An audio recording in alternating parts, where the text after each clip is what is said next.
Antes de nós entrarmos no texto dessa noite, eu gostaria de dizer para vocês, nós vamos ter algum ajuste a fazer, porque eu estava com esse microfone fora do lugar, né? Então eles estavam fazendo uma ginástica, vamos ver se agora ele fica no lugarzinho. A tecnologia é um negócio assim desafiador. Mas antes de entrar no texto, eu gostaria de dizer para vocês que tem sido um privilégio, uma alegria estar com vocês.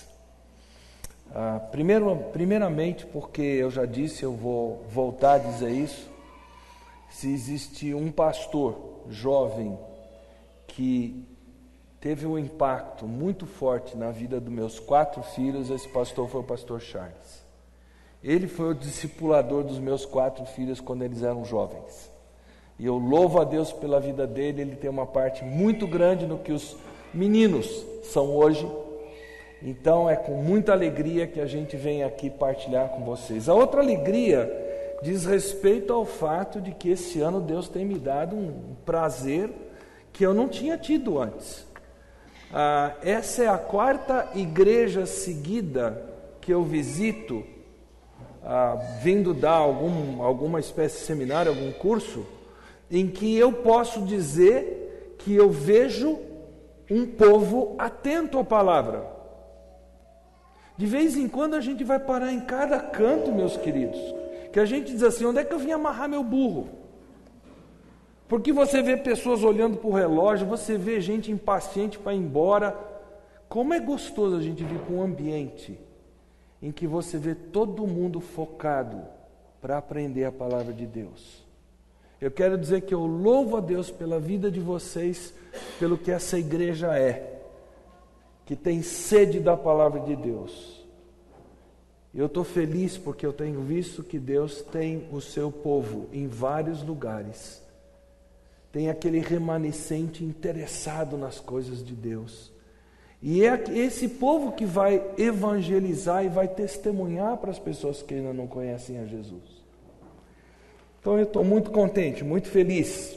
Muito bem, terceira parte do Educando Filhos no século 21, e nós estamos respondendo a pergunta o tempo todo, trabalhando o comportamento ou o coração?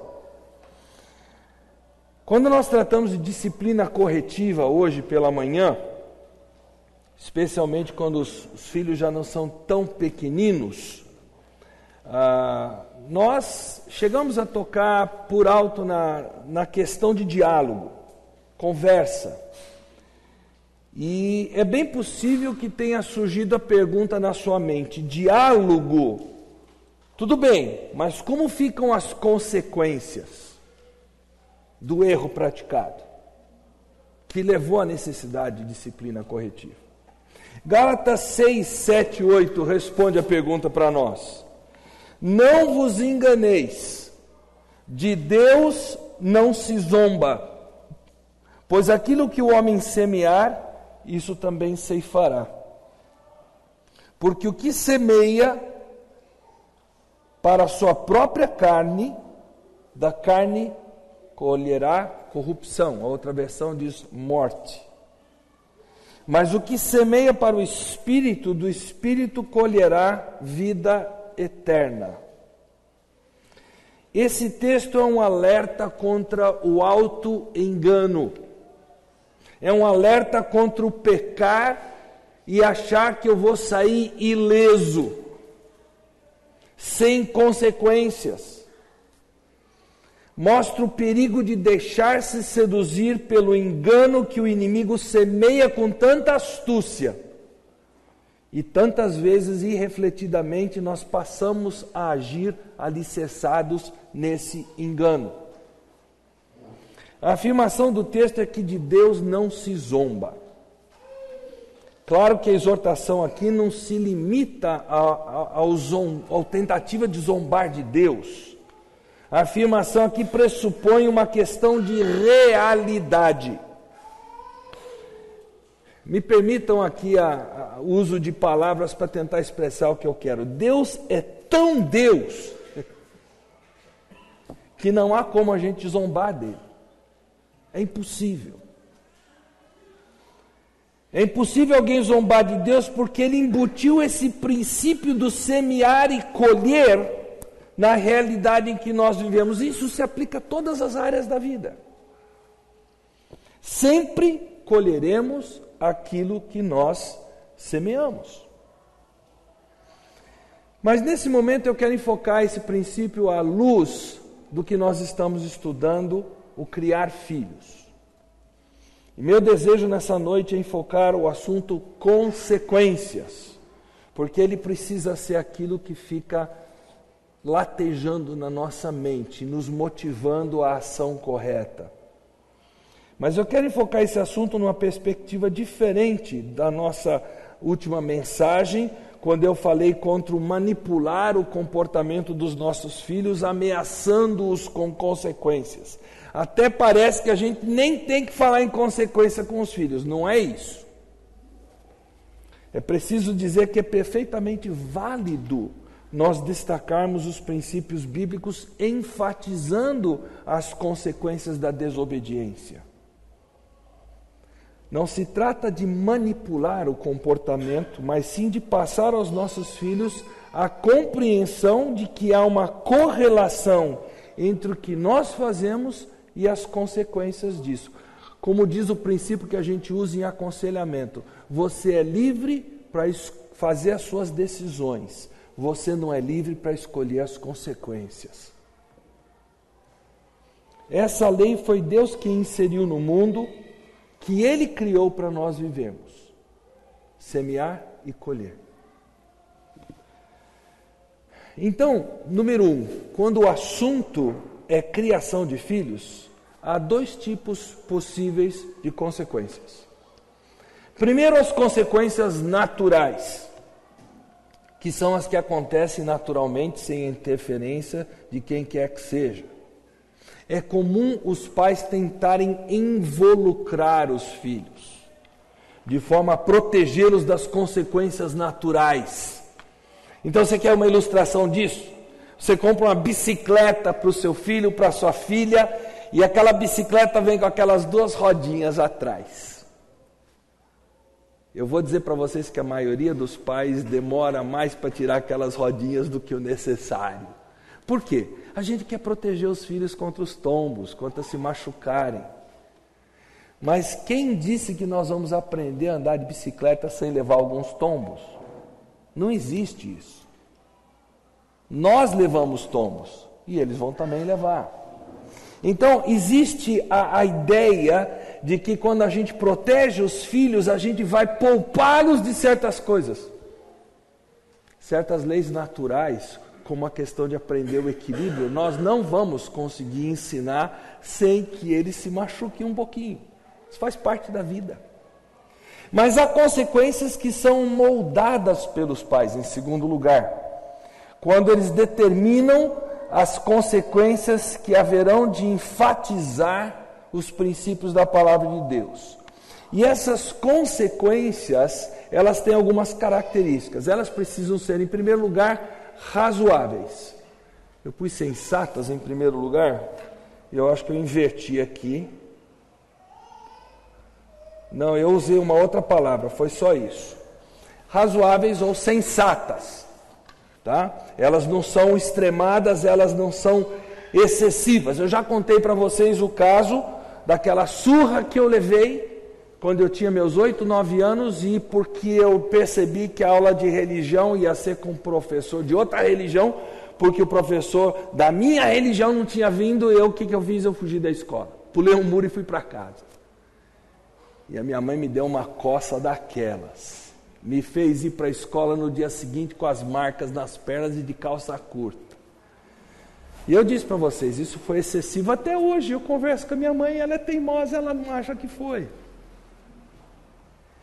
Quando a gente coloca as consequências, elas precisam ser sensatas para que elas comuniquem que Deus quer que elas comunicam.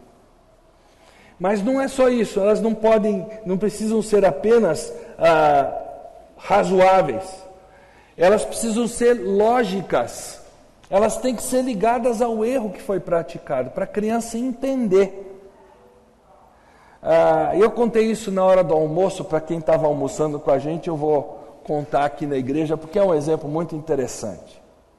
Quando o Leandro, nosso caçula, tinha cerca de 14 anos, foi a época que ele começou a conseguir ganhar de mim no 21 do basquete.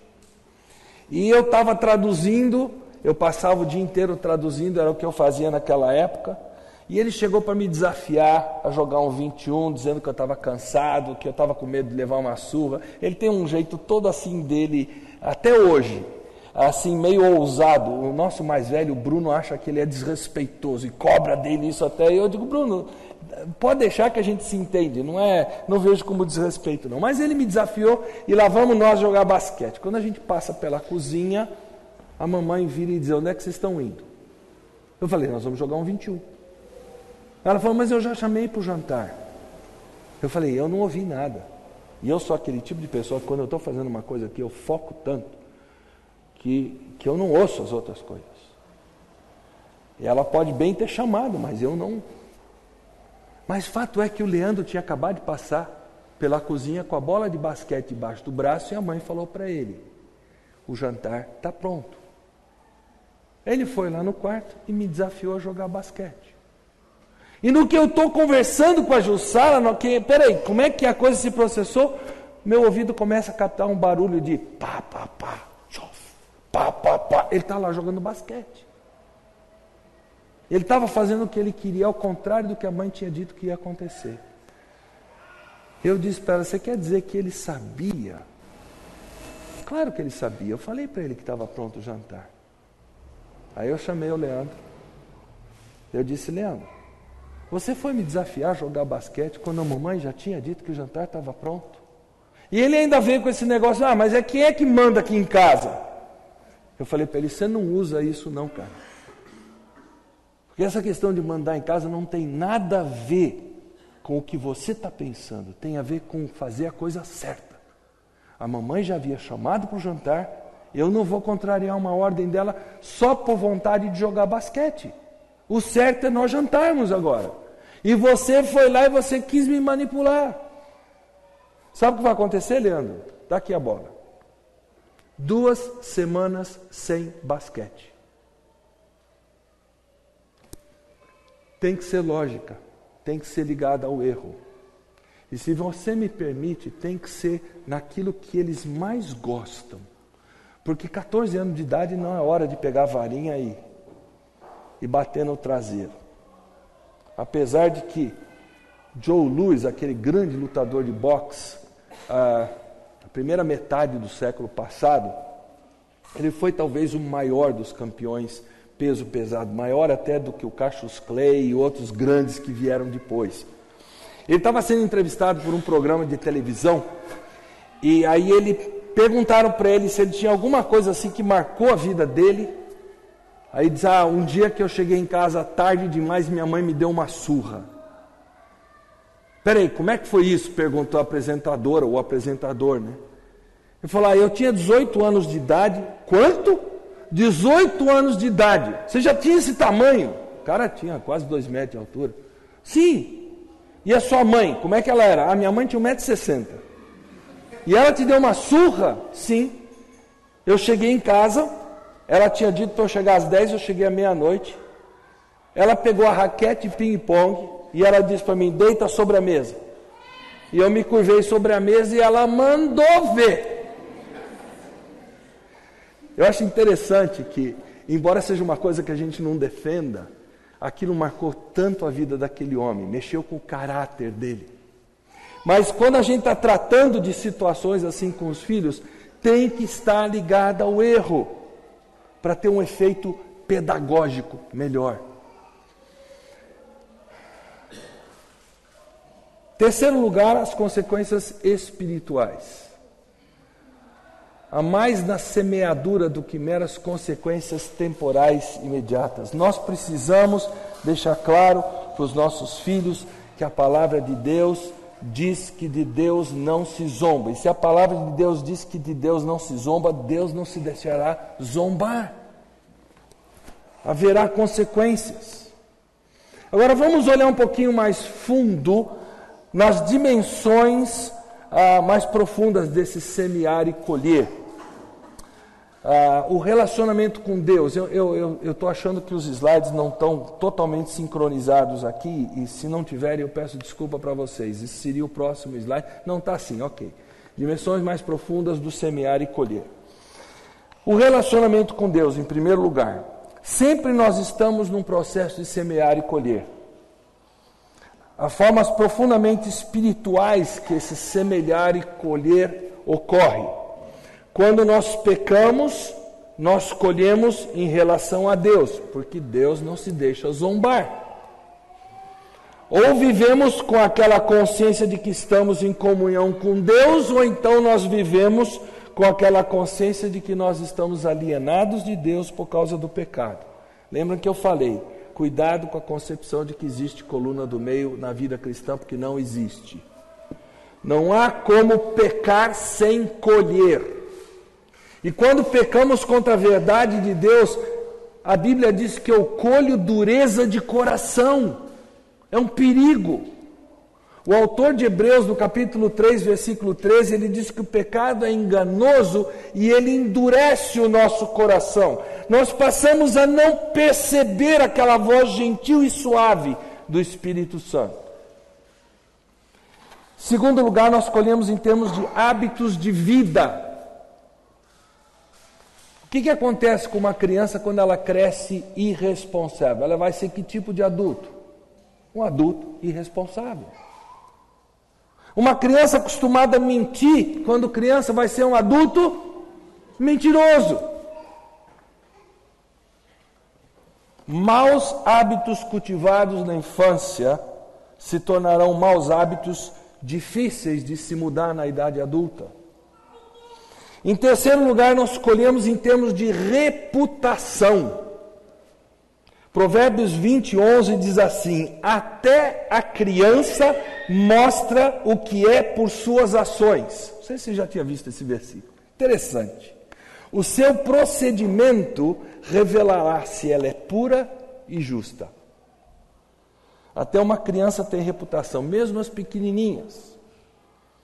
Elas sabem quais crianças brincarão com ela numa boa, quais virão tentar bater, morder, etc. Todos desenvolvemos uma reputação e todos colhemos em termos de relacionamentos. E é claro, nós colhemos em termos de relacionamentos, é o próximo item. O pecado destrói relacionamentos. Quando pecamos reiteradamente contra a mesma pessoa, o relacionamento vai ser danificado por esse pecado. Como é triste, por exemplo, nós vemos crentes de uma mesma família irem parar num tribunal para resolver suas diferenças. E nós colhemos em termos de resultados a longo prazo, em termos de eternidade também. O pecado pode gerar consequências eternas, se o relacionamento em questão for com Deus e não houver reconhecimento do pecado. O texto que nós lemos em Gálatas diz que o que semeia para o Espírito colherá vida eterna. O que semeia vida, tanto aqui na terra como em termos eternos. Mas, por outro lado, o que semeia na própria carne colherá corrupção. A palavra corrupção aqui, na outra versão é mais clara, correrá destruição. Tanto aqui na terra, como em termos eternos. Essas dimensões do semear e colher, sempre presentes na nossa vida, elas estão sempre presentes. E o nosso papel como pais é fazer os nossos filhos pensarem nesses termos. De forma que eles pensem, eu estou sempre semeando. Ao mesmo tempo que eu estou sempre colhendo.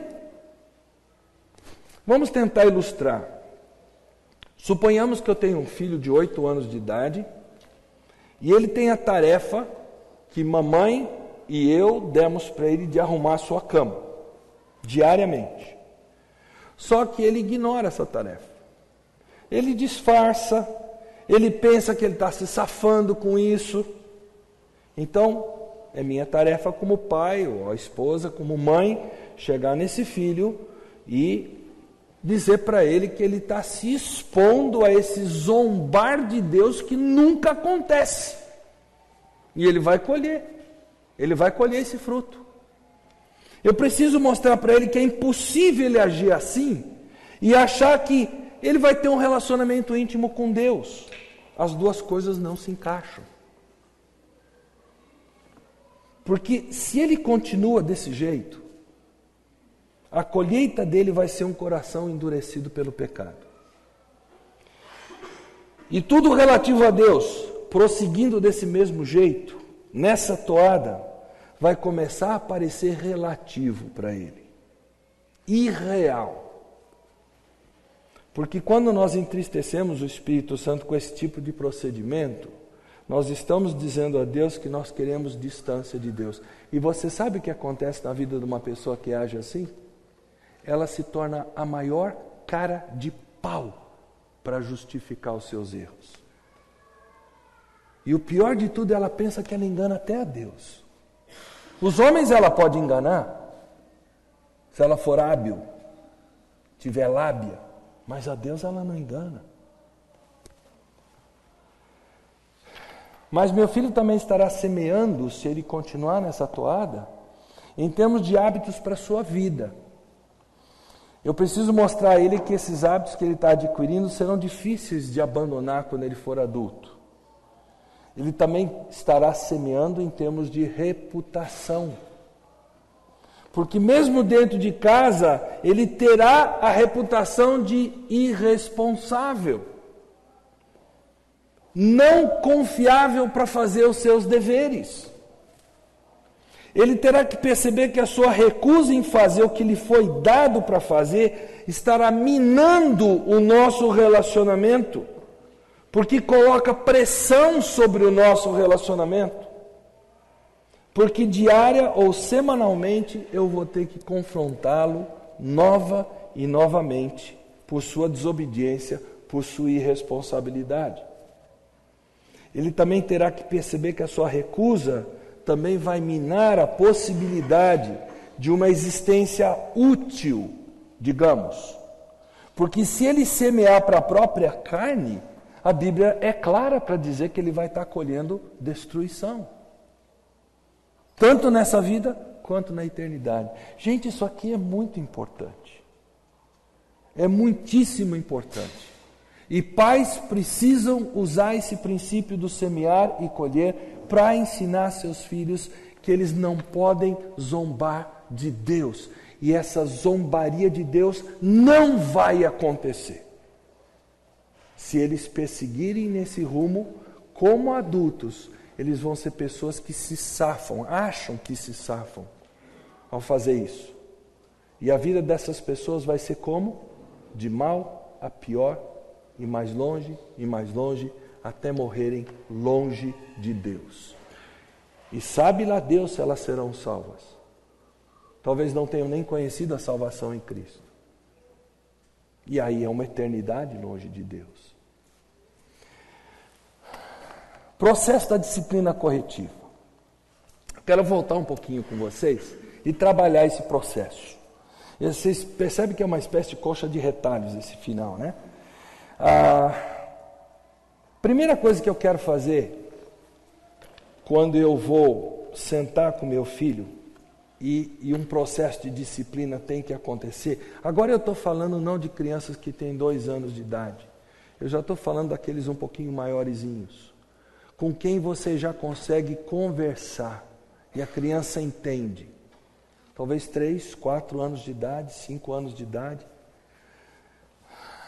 Eu vou sentar com esse filho e eu vou fazer perguntas. Por que eu vou fazer perguntas? Porque a pergunta, ela é uma coisa que não ameaça.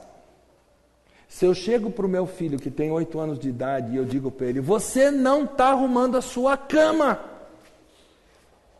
É mentira? É verdade.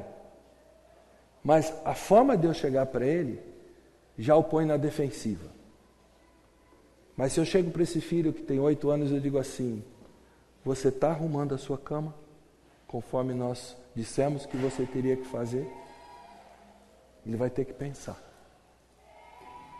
E muito provavelmente, se ele tiver 8 anos de idade, ele vai dizer, não sei, e vai tentar arrumar as desculpas mais esfarrapadas. Tá bom, você não sabe. Então vamos, porque ele vai tentar explicar por quê, né? A gente pode dizer para ele, então vamos para a múltipla escolha. É porque você é preguiçoso que você não está arrumando a sua cama? Não. Você gosta de deixar para fazer mais tarde e acaba não fazendo? Você tem algum problema filosófico com arrumar a cama? Do tipo, nenhum dos meus amigos com a minha idade arruma a cama, por que é que eu tenho que arrumar? É um problema filosófico que tem que ser resolvido. É importante começar com perguntas, porque perguntas desarmam e fazem a pessoa pensar. Quando você estuda sobre aconselhamento bíblico, perguntas são uma arma preciosa, uma boa arma, não uma arma ruim. Porque a própria pessoa, tocada pelo Espírito de Deus, tem que te dar a resposta. Aí a coisa começa a ficar meio sem saída para ela. Depois eu quero relembrá-lo da instrução formativa. Nesse caso em questão, é uma questão de obediência, porque eu quero relembrá-lo da importância da obediência. Eu quero relembrá-lo da importância de ele estar saindo do círculo da bênção, ele está desobedecendo, e ele está se colocando numa posição como?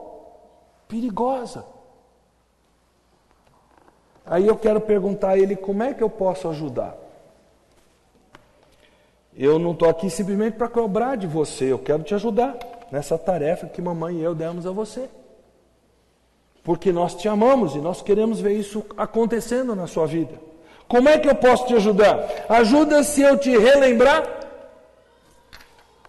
Que tal a gente fazer uma lista com os dias marcados nessa lista e você terminou de arrumar sua cama, você vai lá e bota um X, um tiquezinho. Já fiz a tarefa. Ajuda? Em quinto lugar, eu quero deixar claro o que eu espero dele. Você precisa fazer a tarefa que foi dada a você. Você não tem a opção de não fazer a tarefa. Não fazer a tarefa é desobediência. Esse é um problema que nós temos que resolver. Aí entra a questão das consequências, que é o sexto item que eu quero abordar com ele. À luz do que você semeou, é isso aqui que você vai colher. E eu posso passar por todas aquelas coisas que eu já citei. Reputação, hábito que ele está adquirindo para depois ser difícil ele desmontar quando for adulto, etc. Então, vejam bem, as consequências que eu vou colocar diante dele precisam ser o quê?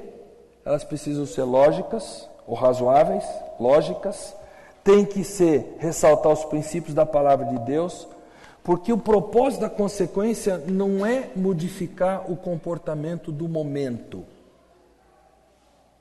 O propósito da consequência é treinar a criança para formar na criança um hábito para o resto da vida, porque o coração foi mudado. Em sétimo lugar, eu quero dar uma oportunidade para a criança se expressar. E tem muito pai e muita mãe que tem medo disso aqui. Quando a gente corrige os filhos e eles já são um pouquinho maiores, nós temos que chegar a um momento em que a gente pergunta para eles: você acha que o papai e a mamãe estão sendo injusto com você ao disciplinar você? Agora, você só vai fazer essa pergunta se você tiver muita convicção do que você está fazendo. Se você disciplinou com raiva, você não vai conseguir fazer essa pergunta. Você sabe que você está errado. Mas você está fazendo a coisa certa. E aí você faz essa pergunta. E pode ser que em certos casos nós estejamos sendo injustos com as exigências, com a disciplina. E aí ele vai ter uma oportunidade honesta de dizer para nós que ela acha que nós estamos sendo injustos por isso e aquilo. E de repente ele tem razão. E nós vamos dizer, muito bem, gostei do que você falou, nós vamos mudar aqui um pouquinho a coisa para que não haja injustiça. Por fim, eu quero orar com esse filho. Vocês reparam que o último item sempre é oração. E eu quero orar por ele. Eu quero que meu filho perceba que ele está sendo colocado diante da esperança existente no Evangelho de Jesus. Que Jesus Cristo veio ao mundo para perdoar os pecados e nos capacitar a fazer aquilo que Ele nos convoca a fazer. Nós queremos sempre enfatizar nesse término de disciplina. Eu pulei o fato da disciplina em si, mas está subentendido que ela ocorre, né? Nós temos que enfatizar o arrependimento e a fé no Senhor Jesus. Quando nós fazemos isso, nós estamos treinando o nosso filho e a nossa filha para chegar ao ponto de reconhecer que ele é um pecador, ela é uma pecadora que precisa se arrepender diante de Jesus e reconhecê-lo como Salvador. Antes de nós encerrarmos, eu queria que a gente tratasse de um último assunto. É a questão de como deve se processar a comunicação com os nossos filhos, porque isso aqui é um item muito importante. Se for para levar a sério o que nós vimos até aqui nessas 4 mensagens, nós vamos precisar ser muito hábeis na nossa comunicação. Não adianta chegar cara a cara com o filho e gritar com ele como se ele fosse surdo. Não adianta passar um sermão de todo tamanho, porque essas coisas não funcionam, gente. Eu comprovei isso na criação dos meus filhos. Tentei várias vezes, não dá certo. É importante você saber que as suas convicções quanto à criação dos filhos, elas haverão de nortear a sua comunicação. E o foco dessas palestras, dessas mensagens, se concentrou em alimentar os filhos com conteúdo, em lugar de simplesmente dar uma dura neles. Tire da cabeça a ideia de que criação de filhos é dar uma dura nos filhos. Vai ter que corrigir de vez em quando, mas esse não é o alvo principal. O alvo é transformar o coração. Palavras ásperas, broncas, levantar de voz, passar um sermão, tudo isso se concentra num elemento chamado controle. Eu quero ter controle da situação. Mas se o seu modelo visa alimentar seus filhos com verdadeiro discipulado, dando a eles compreensão das coisas, aí a comunicação vai ter que ser caracterizada por outras coisas. Ela vai ter que ser caracterizada por uma fala comedida, por palavras agradáveis e pela compreensão dos filhos daquilo que foi dito. Nós vamos tratar dessas 3 coisas em detalhe, mas primeiro eu preciso dizer aqui que isso aqui não é uma aula de técnica de comunicação, tá? Técnica de comunicação a gente vê em outra hora, em outras circunstâncias. Nós estamos falando aqui de viver uma vida de fé e confiança em Deus. Nós precisamos lembrar que Salomão foi o homem, conforme a Bíblia, mais sábio que existiu, depois do Senhor Jesus Cristo, é lógico. E ele nos relembra que a sabedoria começa com o quê? Vocês se lembram? Qual é o princípio da sabedoria? Temor do Senhor. Olha os versículos aqui. Provérbios 9 e 10. O temor do Senhor é o princípio da sabedoria. Provérbios 15 e 33. O temor do Senhor ensina a sabedoria. Falar de forma comedida, por meio de palavras agradáveis, visando a compreensão dos filhos, isso revela uma comunicação alicerçada no temor do Senhor. Essas qualidades no falar com o filho são qualidades espirituais, papai e mamãe. Elas só se encontram naquela reverência movida a um contemplar da glória de Deus e são postas em prática dentro de casa no criar dos filhos.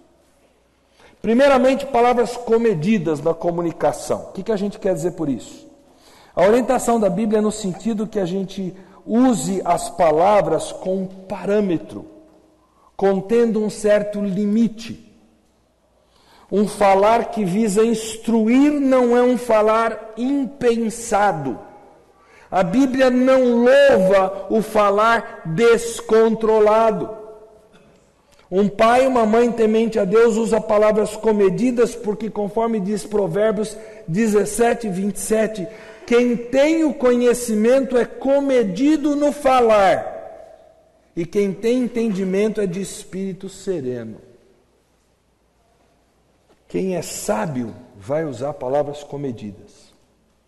Nós podemos e devemos ser sinceros, honestos com os filhos, mas as palavras precisam ser moldadas para beneficiar aqueles que estão nos ouvindo.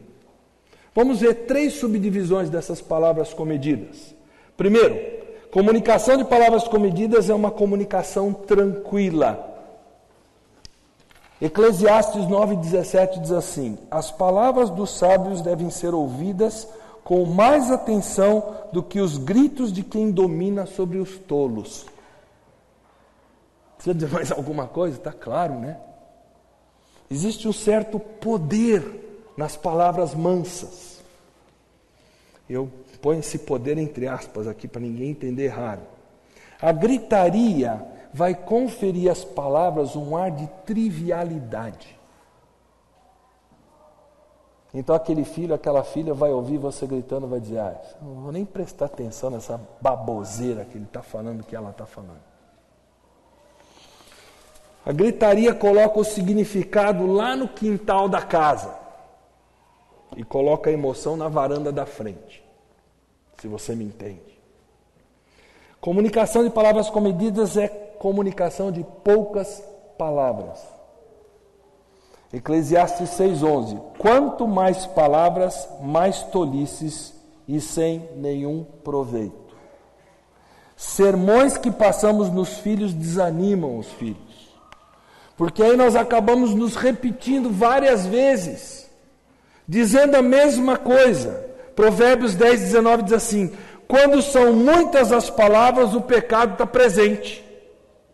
Mas quem controla a língua é sensato. Quando você se deixa envolver num longo, eu gosto de usar a expressão bem aqui do interior, um longo esbregue no seu filho, a emoção vai tomar conta e você vai acabar dizendo coisas destrutivas que você vai acabar se arrependendo e você vai dizer: como é que eu fui falar isso? Como é que eu pude falar isso?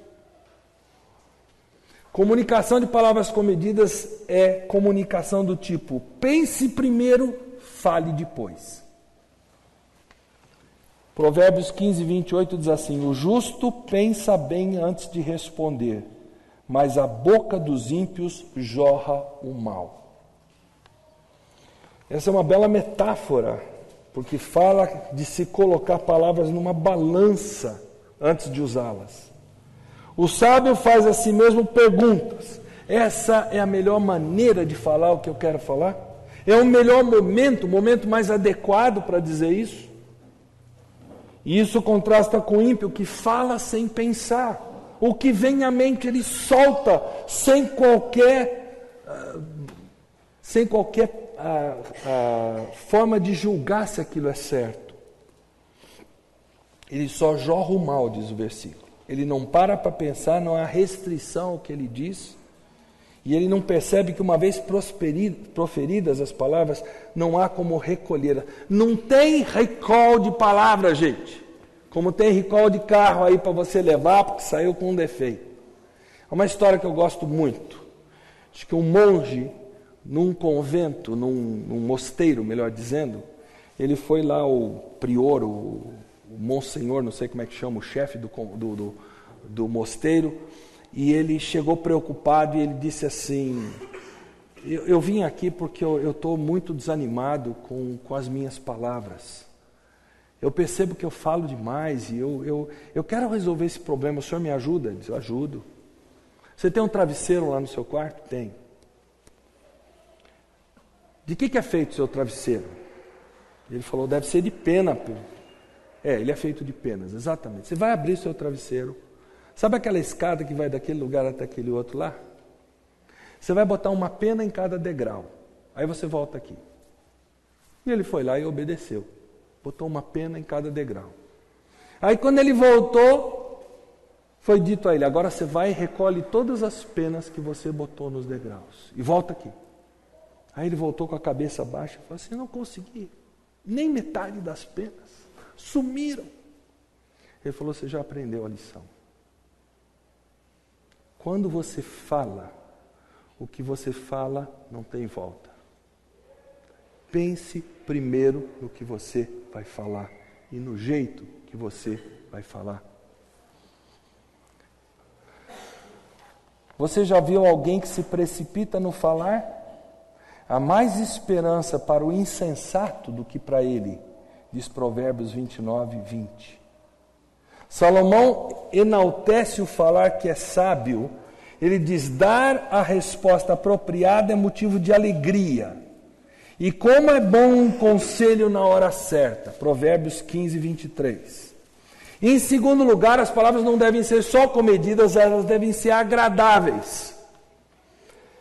Provérbios 16, 21 diz assim, o sábio de coração é considerado prudente. Quem fala com equilíbrio, olha só, promove a instrução. Não é isso que você quer fazer com seu filho? Instruir? Quem fala com equilíbrio promove a instrução. A sabedoria adquirida no temor do Senhor se reflete num falar agradável, necessariamente. Quando nós falamos de coração sábio, nós estamos falando de alguém que possui o temor do Senhor. Sempre que Provérbios fala em sábio, ele está pressupondo que essa pessoa conhece, se pauta pelo temor do Senhor, porque o temor do Senhor é o princípio da sabedoria. Então a sabedoria proveniente do Senhor vai se refletir em palavras de que tipo? Bondosas, gentis, transmitidas com amor, transmissoras de graça. Essas são palavras que promovem a instrução, a Bíblia diz. Outro tipo de palavra não instrui. É o que Provérbios deixa bem claro para nós. Por outro lado, nós vamos pensar nas palavras duras, gritadas, carregadas de menosprezo. O que elas conseguem fazer? Elas não refletem para uma criança, um pai, uma mãe que se deleita no temor do Senhor. Essa criança cresce com uma impressão de Deus completamente falsa. Elas vão refletir o contrário, alguém dominado por emoções. E emoções principalmente do tipo de ira que não é lidada, que eu ponho para fora sem restrição. Você já tentou convencer um adolescente do perigo das más companhias? É uma tarefa hercúlea. Hércules teria dificuldade de convencer um adolescente de que más companhias não são uma coisa boa. Agora, tente fazer isso com um adolescente berrando, gritando. Você só vai perder tempo, porque não é com palavras duras, ásperas, que você vai conseguir convencer um adolescente de que más companhias são uma coisa perigosa. Tem que ser uma conversa ao pé do ouvido, que revele amor, que mostre graça, que revele a preocupação legítima de um pai e de uma mãe que os ama. Provérbios 16, 23 e 24 diz o seguinte: o coração sábio ensina a sua boca, e os seus lábios promovem a instrução. Novamente, instrução presente. As palavras agradáveis são como um favo de mel. São doces para a alma e trazem cura para os ossos. Provérbios é muito rico nessas metáforas. E, gente, você conhece alguma coisa mais doce do que favo de mel? Para mim, favo de mel, eu gosto de muita coisa doce. Não posso porque sou diabético, mas gosto demais de doce. Mas favo de mel chega a ser enjoativo para mim, de tão doce que é. É assim que ele chama as palavras faladas no temor do Senhor.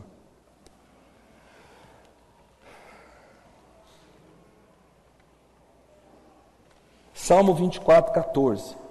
O Senhor confia os seus segredos aos que o temem e os leva a conhecer a sua aliança. Então, o sábio, aquele que é possuidor do temor do Senhor, e a ele Deus cochicha os seus segredos. É para essa pessoa que Deus cochicha os segredos espirituais. Desculpe, está errada a referência? É 25:14? Ela vai me dar daqui a pouquinho. Oi? 25:14. Eu falei 24, mas é 25:14. O texto aqui está falando de um relacionamento próximo, íntimo. Obrigado, Ju. E essa pessoa, enquanto ela desfruta desse tipo de comunhão com Deus, desse tipo de comunhão íntima, as palavras que ela vai passar para frente para os filhos, a Bíblia está dizendo, serão palavras instrutivas. Os filhos vão aprender com elas. São instrutivas aqueles que estão à sua volta. As palavras agradáveis são como um favo de mel. Lembra disso? Na hora que você tiver que conversar com seu filho, sua filha. Então, os pais que se iram e passam a gritar, não importa quão correta esteja a percepção deles do problema, desse jeito eles não vão conseguir nada. Absolutamente nada. Eles só vão conseguir afastar os filhos. Aliás, eles vão conseguir resultados para lá de negativos. Quando nós deixamos a ira tomar conta, quando nós deixamos as veias saltarem aqui, que os filhos estão vendo que a gente está subindo a serra, nós estamos provando para eles que nós somos exatamente os tolos que provavelmente eles pensam que nós somos. Esse é o perigo. Há pais que reagem a esse tipo de ensinamento da palavra de Deus, dizendo para a gente, e eu já ouvi isso no aconselhamento várias vezes, que eles só conseguem resultados com o dedo no nariz e falando grosso com o filho. Aí eu pergunto para esse tipo de pais, que tipo de resultados eles estão conseguindo? Eles estão conseguindo transformar o coração? Ou eles estão conseguindo uma mudança de comportamento só temporária? É muito provavelmente o que eles estão conseguindo. Eles estão impelindo o filho, a filha, a uma obediência pela força bruta. A Bíblia não ensina que essa é a forma de fazer as coisas. Esse tipo de palavras, em lugar de promover a instrução, vai estar minando a instrução. Faz exatamente o oposto. Provérbios 15:7. As palavras do sábio espalham conhecimento, mas a boca do tolo derrama insensatez. Percebe que não tem coluna do meio? Ou você está fazendo o que agrada ao Senhor, ou você está pecando. Um pai e uma mãe irados são tolos porque eles estão derramando insensatez. Provérbios 10:11, a boca do justo é fonte de vida, mas a boca dos ímpios abriga a violência. Quando você for levantar a voz para conversar com seu filho adolescente, lembra desse versículo, a boca dos ímpios abriga a violência. E eu tenho certeza que você vai fazer assim, vai engolir seco. Você vai pensar na besteira que você está prestes a cometer. É interessante nós pensarmos na nossa boca como uma fonte, continuamente jorrando água. Que tipo de água nós estamos dando para os nossos filhos beberem? É uma água saudável, pura, ou é uma água estragada, podre, que vai envenenar a alma deles em vez de ajudar? Provérbios 10:21 diz, as palavras dos justos dão sustento a muitos. É disso que os nossos filhos precisam, palavras agradáveis, palavras de justos. Por fim, o objetivo da comunicação é fazer com que eu compreenda o meu filho. Entendeu bem? O objetivo da comunicação é fazer com que eu compreenda o meu filho. Eu gosto de uma frase do Ted Tripp no seu livro Pastoreando o Coração da Criança. é essa aqui. A verdadeira arte de se comunicar não é a capacidade de expressar seus pensamentos e ideias diante dos seus filhos. É a capacidade de compreender os pensamentos e ideias deles. Se você quer ter certeza que você se comunicou com seus filhos, você precisa estar entendendo o que está se passando na alma deles. Isso é a verdadeira comunicação, biblicamente falando. Observe como Provérbios 28:2 confirma isso. O tolo não tem prazer no entendimento, mas sim em expor os seus próprios pensamentos.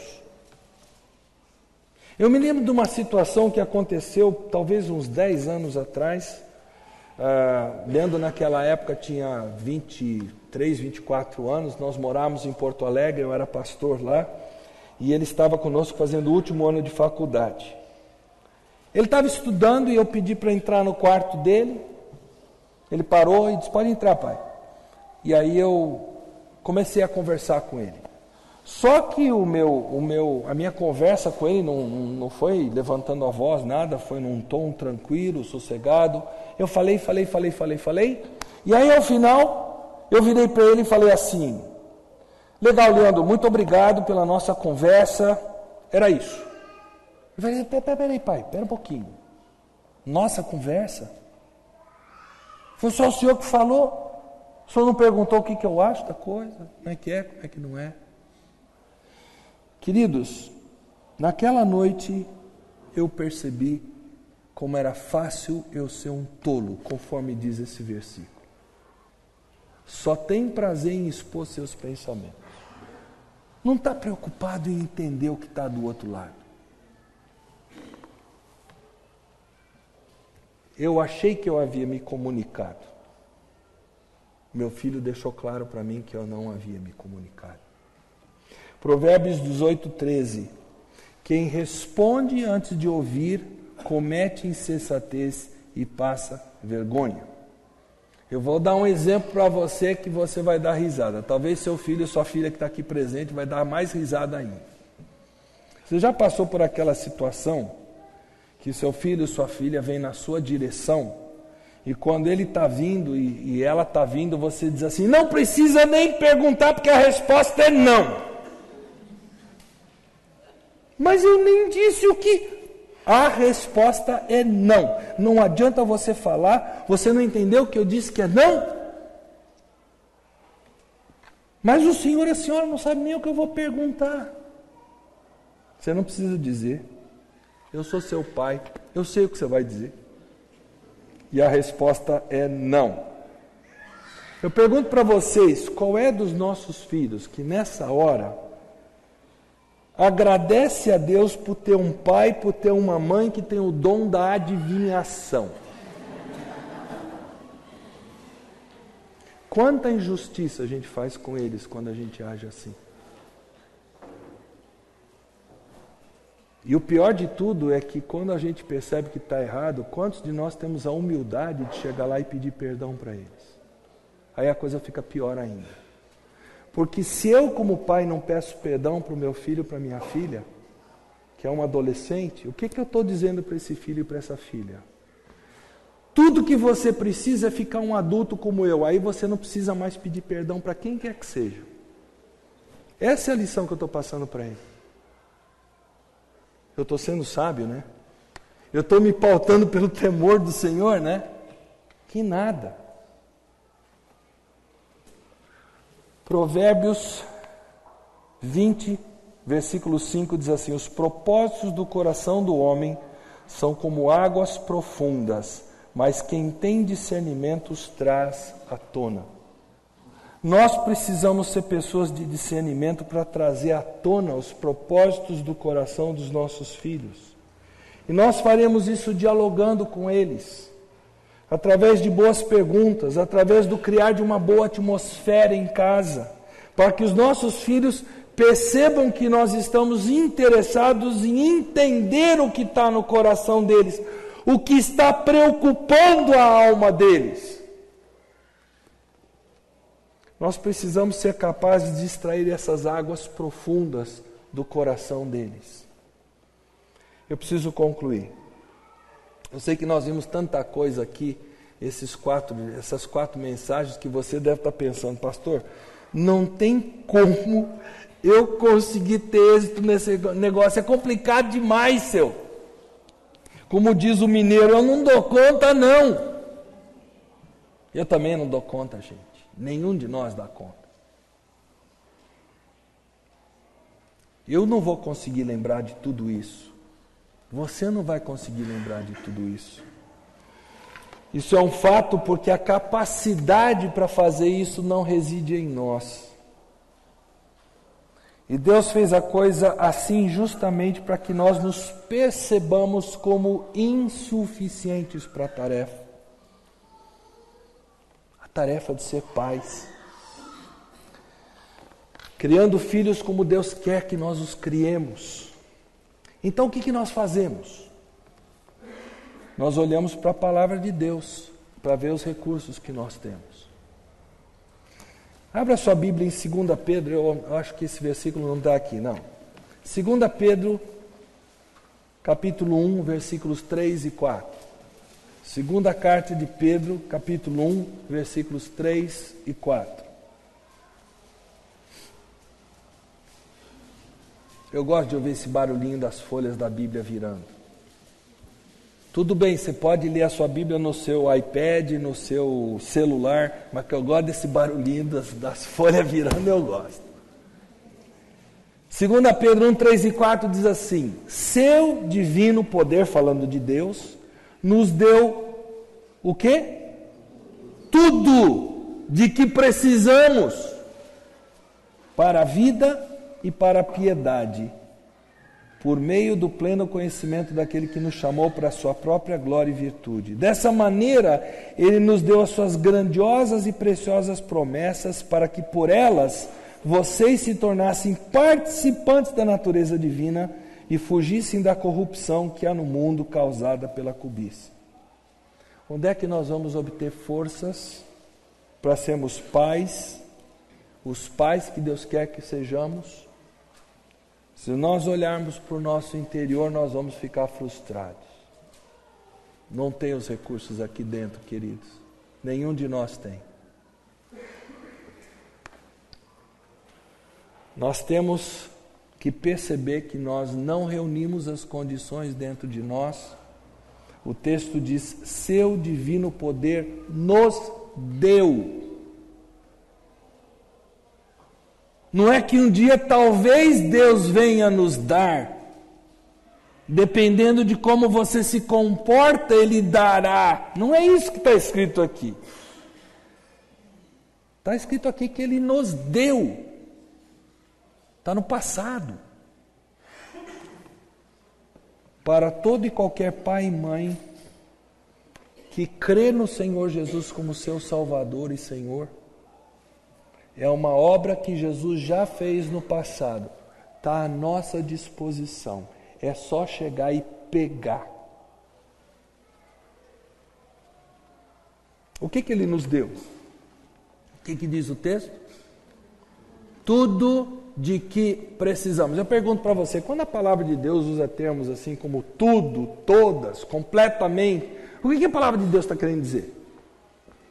Tudo, todos, completamente. Ela não está usando de uma linguagem figurada. Ela é literal. Tudo de que precisamos. Toda sabedoria, toda perseverança, porque haja perseverança, né, mamãe? Passar o dia inteiro em casa disciplinando 5, 6 vezes o mesmo filho. Toda habilidade necessária, toda percepção necessária, todo insight, todo discernimento, tudo de que precisamos já nos foi dado. Nós precisamos crer na suficiência das Escrituras. Aqui está o mapa da mina. Sabe qual é o problema? A gente não conhece esse livro.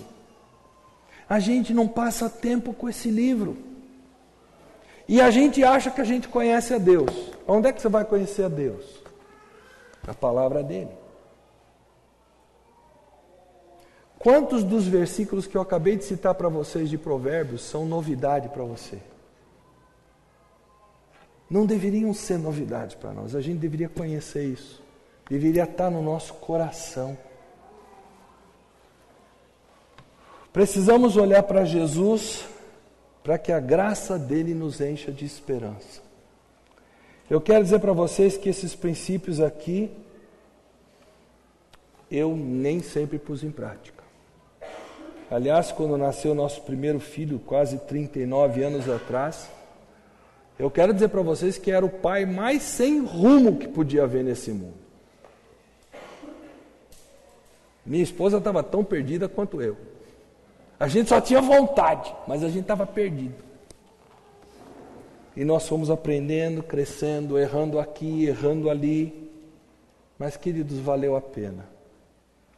Hoje a minha esposa e eu temos um versículo que nós podemos usar com relação aos nossos filhos, que eu gostaria de desafiar você a ter esse versículo como lema da tarefa que você cumpriu pela graça de Deus, não porque você é especial, pela graça de Deus. É um versículo alvo para você. 3 João, versículo 4. Não tenho maior alegria do que ouvir que os meus filhos estão andando na verdade. Não tenho maior alegria de ouvir que os meus filhos estão andando na verdade. Queridos, isso é possível. Isso acontece.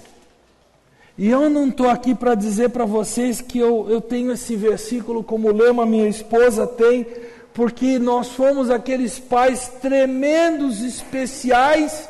Gente, a gente cometeu tanto erro. Quantas não foram as vezes que eu precisei pedir perdão para eles pela maneira burra que eu os disciplinei? Egoísta. Ou que eu deixei de disciplinar.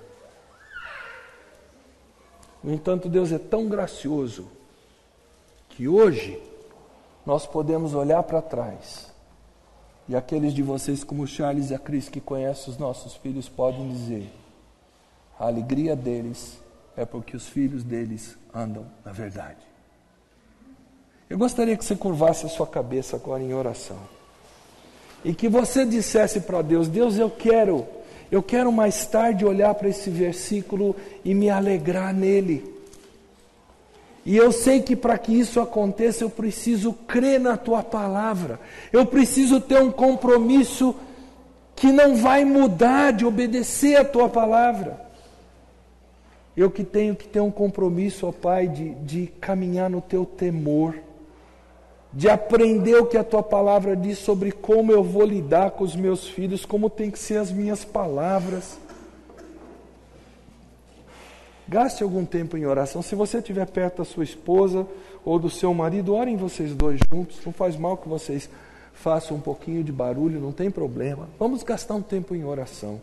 Se você é jovem e você ouviu tudo o que eu falei, eu quero que você coloque diante de Deus a sua disposição de ser um filho, uma filha obediente ao papai e à mamãe, porque seu papai e sua mamãe querem agradar a Deus. Eles podem estar errando em muita coisa, mas eles querem agradar a Deus e você sabe disso.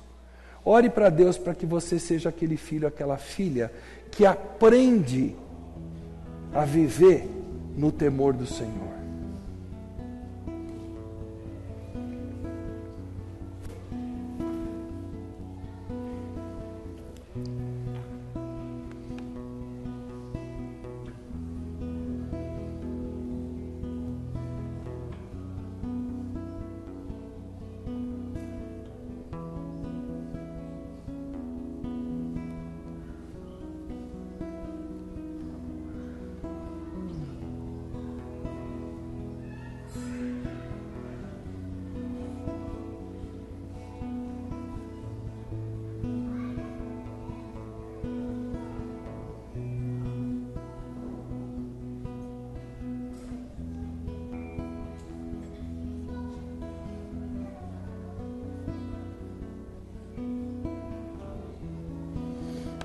Eu vou convidar o pastor Charles para vir à frente e para ele conduzir esse momento como pastor da igreja da maneira que ele achar mais apropriada, conhecendo as ovelhas que ele tem. Não sei se ele quer fazer compromissos, o que ele quer fazer. Eu vou deixar ele bem à vontade para dirigir esse momento. Quero desafiar a igreja aqui, aqueles casais que, como eu fiz a oração agora com a minha esposa, Senhor, eu preciso da tua ajuda, fique de pé onde você está. Eu preciso reconstruir coisas, eu preciso mudar direções, eu preciso refazer, traçar novas rotas. Eu preciso talvez chegar em casa e pedir perdão para o meu filho, para minha filha, e eu peço ajuda. Dá a mão aí para sua esposa, nós vamos colocar diante do Senhor as nossas vidas. Você como filho, eu quero desafiar você, se você não tem filho, hoje é o momento de você se comprometer, de falar, Senhor, se um dia o Senhor me der filho, eu quero fazer dessa forma, eu peço que você fique de pé. Eu quero fazer desse jeito. Eu quero criar os meus filhos da forma que a tua palavra prescreve. Eu quero fazer assim. Senhor nosso Deus, contempla, Senhor, a tua igreja, que de uma forma muito especial volta, Senhor, arrependido, volta humilhado à tua presença, reconhecendo, ó Deus, que nós não somos suficientes, reconhecendo, ó Deus, que nós não somos bons, que nós não sabemos tudo. Estamos aqui, ó Deus, carentes do Senhor, reconhecendo que a tua palavra é verdadeira e que nós erramos. E, ó Deus, diante do Senhor nós pedimos, Senhor, nós queremos cumprir a tua palavra, queremos fazer do jeito que está prescrito nela. Ó Deus, em nome de Jesus, ajuda o teu povo, Senhor, a voltar onde caiu, se arrepender e voltar a praticar aquilo que a tua palavra ensina. Ó Deus, eu quero te pedir, ó Deus, para aqueles que já têm filhos, ó Deus, dá coragem, ó Pai, para novos recomeços. Ajuda, Senhor, a novas histórias. Ajuda o pai a voltar para o seu filho, para a sua filha, para a sua esposa. Dá coragem ao teu povo para pedir perdão. Senhor, dá força ao teu povo para começar, Senhor, uma história nova. Meu Deus, eu peço em nome de Jesus, por aqueles que ainda não têm filhos, que possa calar profundamente no coração deles o desejo de fazer conforme está na tua palavra, Senhor. Ó Deus, nós queremos renegar qualquer humanismo, qualquer coisa fora da tua palavra, e nós queremos dizer que é a tua palavra que manda aqui nesse lugar, é a tua palavra que manda na nossa casa, é o Senhor que é o Deus da nossa família. E nós não permitiremos que qualquer outra coisa ou pessoa ocupe o lugar que a tua palavra tem que ocupar, que o Senhor tem que ocupar, que é o centro da nossa vida, da nossa existência, da nossa família. Ó Deus, ajuda-nos, Senhor, como igreja, a praticarmos isso, e que um irmão ajude o outro nessa tarefa. Que um seja padrinho do filho do outro, que um seja participante dessa tarefa, que um seja conselheiro do pai do outro, uma conselheira da mãe da outra. Ó Deus, em nome de Jesus, que essa seja a educação que a comunidade dos santos aqui faz no seu lar, aqui na igreja, onde quer que esteja. Obrigado, Senhor, pela tua palavra.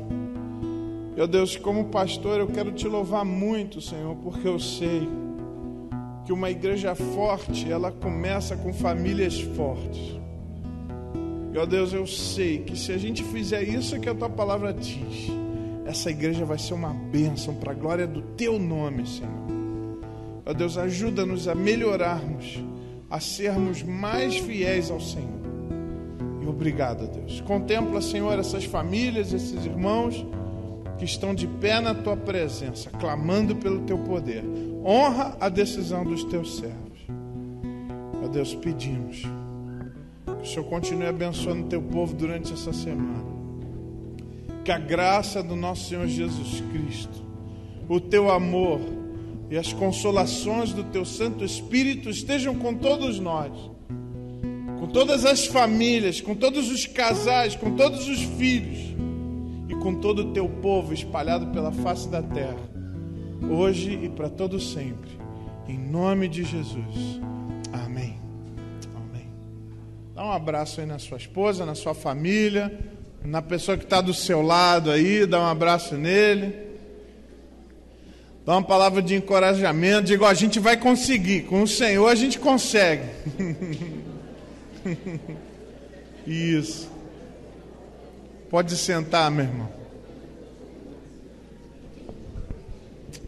Gente, a gente aqui, a casa do Senhor é esse negócio, não tem ninguém aqui bonzão não, aqui está todo mundo carente da misericórdia de Deus.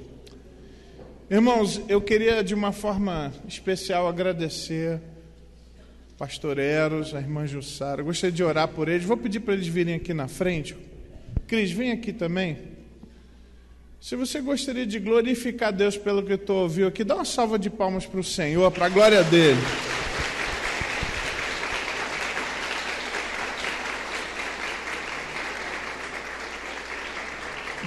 Glória a Deus, né? E uma coisa assim que eu acho legal é poder ver que a gente vive num momento de tantos pregadores aí que são excelentes na frente das câmeras, mas dentro de casa não vale nada. Gente, eu já dormi na casa deles, eu tive contato com os filhos deles, viramos a noite batendo papo.